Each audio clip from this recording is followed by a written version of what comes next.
Ang pagkainggit ay ugaling hindi dapat hayaan ng mga magulang na maramdaman ng kanilang mga anak. Dahil kung hindi ito maaalis sa kanilang pagkatao, ay dadalhin nila ito hanggang sa kanilang pagtanda. That is one sure way to get depressed. Pero paano nga ba ang tamang paraan para mapaliwanagan ang ating mga anak na hindi maganda ang mainggit? Yan mismo ang tanong ng ating kada mommy na si Veronica mula Muntinlupa. At ang sabi niya ay, Dear Mama P, ako po si Veronica, 41 years old. May 3 anak na lalaki, si Diego, 12 years old, Vincent, 10 years old, at Bernard, 8 years old. Mababait at masunuri naman po ang aking 3 boys. Kaya lang, may ugali silang magkakapatid na hindi ko nagugustuhan. Lahat sila naiinggit sa isa't isa. Kapag may bagay kaming nabili ng daddy nila para sa isa sa kanila, ay kailangan ibili rin yung dalawa. Sapat lang ang kinikita ni Mister para sa gastusin ng aming pamilya. Kaya madalas ay hindi talaga namin nagagawang bilhin lahat ng gusto ng aming mga anak na siyang pinagmumulan ng kanilang inggitan. Napapansin ko rin na kapag may nakikita silang bagong gamit gaya ng sapatos o laruan na sa kanilang mga kaklase, kinaiinggitan din nila ito. Paano ba namin matuturuan ang aming mga anak na huwag mainggit at makontento sa kung ano ang meron sila? Sana po ay mabigyan mo ng advice ang aking problema. Nagmamahal, Veronica. Upang tulungan po tayong masagot ang tanong ni Mommy Veronica, kasama po natin ngayong araw ang isang child behavior specialist, si Dr. Raul Saigan Ganya. Magandang umaga mga kada. Kamusta po, Mabuti naman po. Ito bang ganitong problema na ugaling pagiging mainggitin ay matatawag po nating typical sa ating mga anak? Normal naman po sa isang bata ang mainggit sa kapatid o sa kaibigan, huwag lang pong sosobra. Ano May pong limitation sukatan po. ng sobra? Pag tipong gumagawa na siya ng ibang way, kunyari nangaagaw na siya, nangunguha na siya ng mga bagay na hindi naman dapat sa kanya, ito na yung mali. Okay, sabi nyo normal po ang pag-uugaling ito. Ibig sabihin po ba hindi natin ito sasawayin or do something about it? Ay, dapat po sinasaway, dapat pinapaliwanag sa bata. Nabanggit po sa sulat kanina na ibinibili yung isang kapatid pero yung iba ay hindi. Yes. Doon po nagkakaroon ng problema. There has to be a reason bakit yung isang kapatid ay binili at yung iba ay hindi. at yung iba po hindi. Dapat po ito ay napapag-usapan, napapaliwanagan yung mga kapatid bakit sila ay hindi ibinili at si kuya o vice versa ay ibinili. Bago po bilihin, kinakailangan po na pag-usapan at may reason kung bakit po sila ibinili. Kasi mababankrupt tayong lahat yan, mga magulang. Kung lalo na kung marami tayong anak, di ba? Kung ibinili natin yung isa, dapat ang lahat bibilhan din. So dapat talaga may dahilan. Halimbawa, if it's a reward for something good they did in the house or sa school, di ba? Pero katanggap-tanggap ba to para sa mga batang 10 years old at 8 years old ang mga edad? Parang maiintindihan ba nila yun, Doc? Nasa paliwanag po ng magulang. Huwag lamang po tipong yung isang bata lang ang laging meron. Kinakailangan po nagkakaroon din naman ng chance yung iba para magkaroon ng regalo o ng prize. Like for example, graduation, itong panahon na to, maraming gumagraduate. Nagiging motivation doon sa kapatid na like, look, kuya, si kuya ay graduate, kaya natin siya bibilihan ng regalo. Hindi yung walang reason, ibinili lang. Yun po. Dapat walang naiinggit kasi kung naipapaliwanag ng maayos, ano ba yung reason? Bakit si kuya ay binili o si bunso ay binili at yung iba ay hindi? Okay. Napaka-effective po niyan, Doc, kapag ang pinag-uusapan natin ay material na bagay. Kasi obvious naman na meron talagang Reason. ni-reward. Pero halimbawa, ang kinaiinggitan ay atensyon na mahirap sukatin. Kailangan ba down to the minute o I gave your brother Diego 15 minutes? Okay. Dapat 15 minutes lang rin ang ibigay doon sa succeeding kapatids. Wala naman po sa oras kung hindi doon sa quality ng time na ibinibigay natin. Kinakailangan po, lahat sila ay nabibigyan ng oras, tamang oras, no po, hindi yung tipong Monday to Friday, for example, si Kuya lang. Oo, pero Doc, sa mga mata ng bata, laging may kulang. Kahit sa paningin ng mga magulang, pantay-pantay naman sila. Siyempre, pananaw nila yun. Paano natin mababawi yung ganong klaseng pananaw na parang mas mahal mo si kuya di ba? Dapat kung paano natin pinupuri yung isa, ganun din natin pupurihin yung iba. Hindi Pagkukulang ba ng, ibig sabihin ba kapag nagselos ang isang anak sa binibigay ng magulang, meron silang pagkakamali? Meron silang... Hindi naman po. May mga magulang lamang na talagang kitang-kita mo naman na may, sabi nga, tinititigan. Di ba po? Meron yung attention nila, minsan na mas naibibigay nila sa isang kapatid over sa ibang kapatid. Kinakailangan po, ako po sinasuggest ko sa mga pasyente namin, ang sinasabi ko sa kanila, for example, every weekend, merong, for example, kapatid 1, itong first Saturday, then yung next Saturday naman ay si number 2. Hindi na man kailangang bumili ng kahit na ano. Minsan, papasya lang sila, ikot lang. Nakasakay lang sa kotse, ikot somewhere. Isa-isa? Opo, para alam niya na, so si Kuya last week, ako ngayon. Di pong kahit bumili ka lang ng french fries, for example, o simple food, no, maramdaman lang ng bata na importante din ako. May mga pagkakataon naman po talaga na may mga bata na mas kailangang bigyan ng atensyon.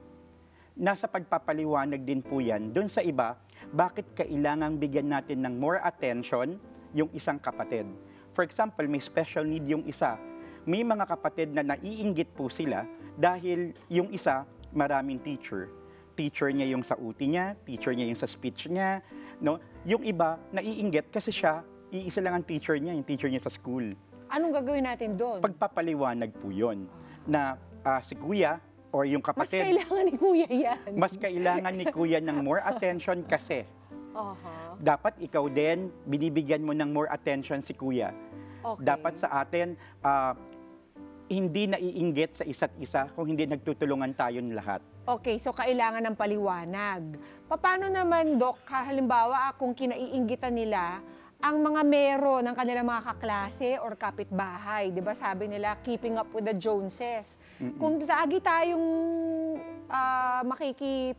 makikipantay dun sa mga klase or mga kaibigan nang hindi naman natin kaya, paano natin ipapaliwanag sa ating mga anak na huwag kayo mainggit dyan, di ba? Yun po yung isang dapat itinuturo sa mga bata na dapat hindi natin kinukumpara yung sarili natin sa iba. No po, na ito lang ang capacity ng magulang, dapat po ito pinapaliwanag sa bata. Hindi po kinakailangan na, kasi yung ibang magulang makikipag-compete Okay. Kinakailangan turuan yung bata na hindi natin to kaya. Ito lang ang kaya natin. Ito lang ang capacity natin. Maybe later, maybe sa ibang bagay ay mabibigyan kita. O pagka nagkaroon ng money si mommy, maaring magkaroon ka niyan. Pero sa ngayon, ito lamang ang kaya natin. Ito lamang ang meron tayo. Pero parang it sounds like kawawa.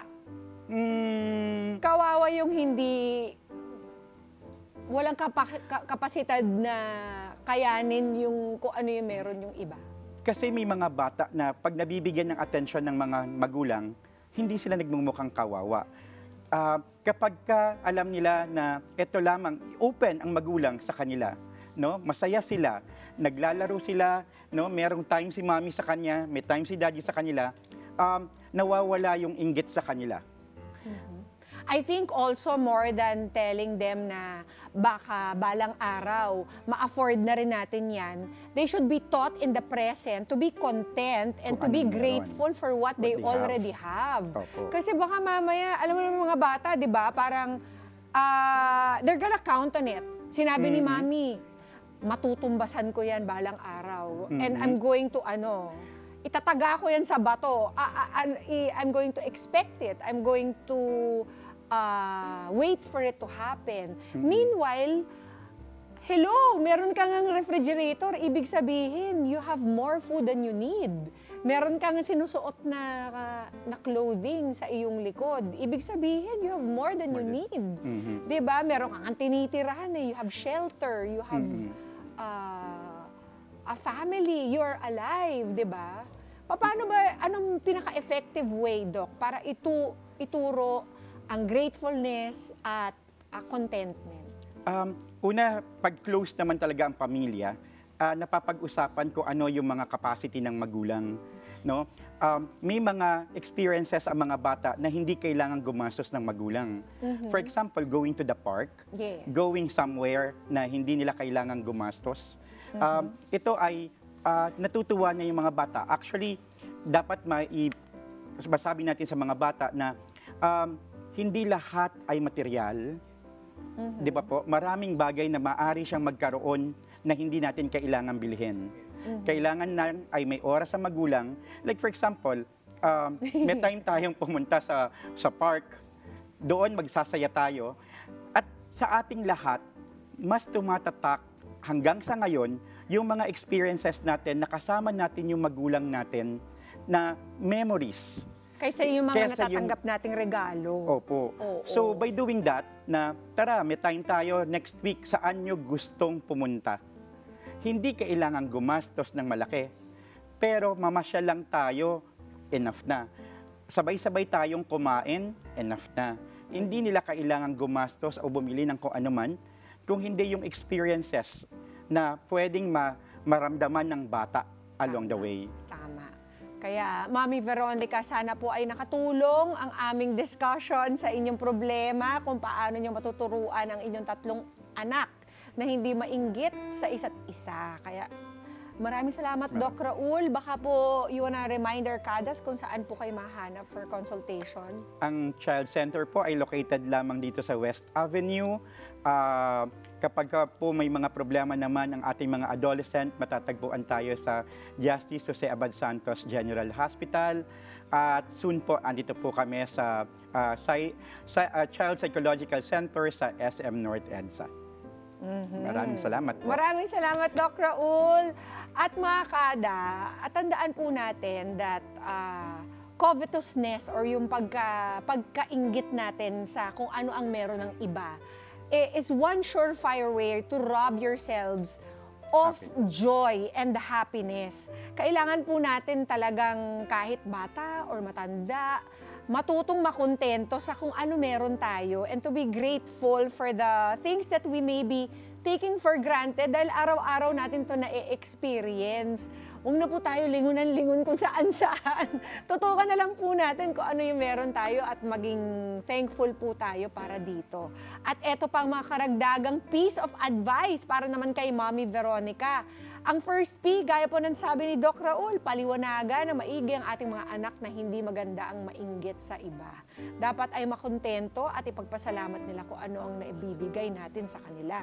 Second P, pagsikapan. Ipaunawa sa ating mga anak na imbis na mainggit kung anong meron ng iba, dapat ay pagsikapan nilang gumawa ng paraan para magkaroon din sila nito. At ang third P natin ay pag-share. Kung anong meron tayo, halimbawa, sa isang pamilya, kung ano meron tayo, i-share natin to sa ating mga kapatid para maiwasan naman ang pagkainggit. Huwag maging madamot kung anong meron tayo para hindi tayo kainggitan din ng iba. Maraming salamat, Doc Raul. Mga Ka-Net 25, this is Pia Guanyo Mago. For more Kada Umaga updates, please click the subscribe button and follow us on Net25 social media pages at Net25 TV and at Net25 Entertainment Facebook page. See you guys. Bye!